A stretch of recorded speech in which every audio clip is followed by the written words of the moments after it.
Ассаламу алейкум достор, чарбакерлер. Мен аркамда турган бул арашан козулары 2025-жылы туулган.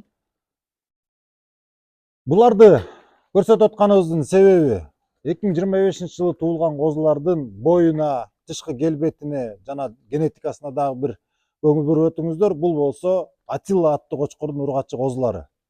Ушул ургачы козуларды биз мындан 3 ай мурун энесинен бөлүп дароо ушул жем тоютка киргизгенбиз. Мына алдыңыздарга мен көрсөтө кетчү нерсе бул кармаик аттуу премикс. Мунун ичинде макро микро элементтер, темир, кошумча витаминдер, дрожь баардыгы тең камтылган премикс. Бельгиянын негизги стандарты менен Казакстанда өндүрүлгөн бул премикс. Козуларды айтып атканымдын себеби 3 ай мурун киргизгенде абдан энесинен арык эле бөлүндү эле.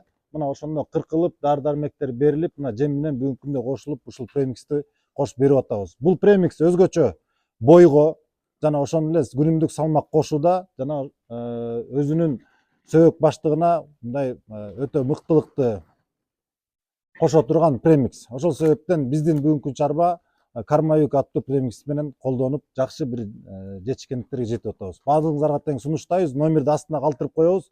Кимге кызык болсо чүй өрөнү боюнча жеткирип берүү бар.